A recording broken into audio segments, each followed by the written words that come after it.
Levine. Councilman, thanks for being with us this morning. Thank you, Lori. So this is a game changer. The Johnson & Johnson vaccine, it's so exciting. It protects virtually against 100% of fatalities and hospitalizations from COVID. That is the goal that we all have, and it has extremely high protection against mild forms of illness. And it was tested in a tough environment when the variants were already out there, something we can't say about the other vaccinations. I'll tell you that if I'm eligible and Johnson & Johnson is offered to me, I will take it in a heartbeat, and I would recommend the same to friends and family. And it's coming to New York. Probably in the next day or two, we should be getting about 70,000 doses. This is really a huge amount and amazing news for our city. I love that it's one and done. Now, you do not think that it should be distributed in the same manner as the other two vaccines. Why is that, and who should get priority?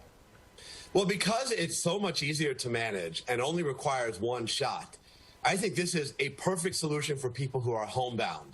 There are hundreds of thousands of people who, because of medical condition, can't leave their home, and there's no way for them to get vaccinated. Johnson & Johnson, because it doesn't need that kind of ultra-cold storage, makes it easy to go right into someone's home, right into their apartment. So I would love to see this launch a major campaign to vaccinate people who are homebound, who so desperately need help. Not to mention the people that are still having such a difficult time in getting an appointment, whether it's, making the call, going online. And so many of those individuals are the very ones that you're talking about that are homebound or elderly who just aren't savvy. There's been such inequity so far in the vaccine rollout, and it's partly because it's really hard to get an appointment, and you have to have a computer with internet and technological skills and time on your hands. And it screened out a lot of the people who are most vulnerable and who we should be vaccinating. We need to go to them.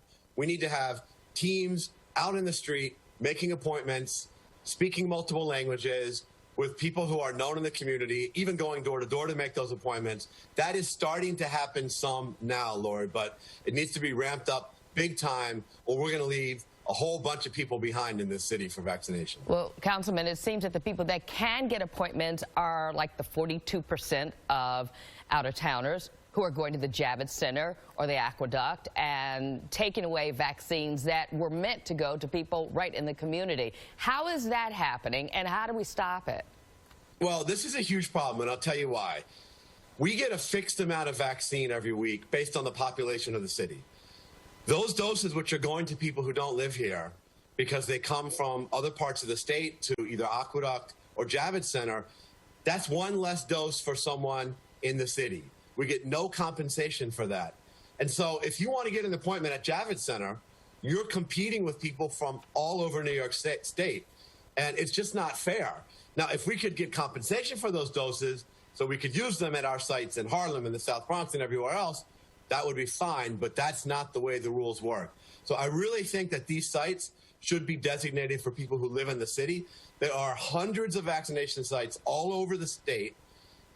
It would be fine to have these reserved for people in the city, and in Javits, particularly reserved for people who live in Manhattan. This is the only borough without a mass vaccination site that is just for people who live in that borough. And it's why it's very hard to get an appointment if you're in Manhattan and you are an essential worker, if you have an underlying condition. There's just very few places you can go. Javits could be that place, but it's got to be just for the people who live here. And if there isn't enough to stress out about, let's talk about the new variants, the Washington Heights one right here in our backyard, and then, of course, the UK, South African, and whether or not these vaccines will be effective. This is a cause for concern. The research is still coming together on it, but it's enough that yesterday Dr. Fauci expressed real concern specifically about this New York City variant. What we do know is that it is taking over infection in the city. As of a few weeks ago, the last time we had data, it was already over a quarter of new cases were this variant, which researchers believe is probably more contagious. We're going to get an update later this morning, Lori, on how much farther along it's come in taking over cases in the city. But I think we know enough to say this is a time to be cautious. This is not a time to let your guard down. This is not a time to stop wearing your mask or to start socializing in unprotected settings. And I got to say, the fact that we're reopening movie theaters on Friday worries me. I think that we need to wait just a few more weeks until we can really get a handle on this variant. I know it seems like we've been in this forever. It's been a year, and the outlook on the horizon for a few months from now is really optimistic, but still I'm worried about March.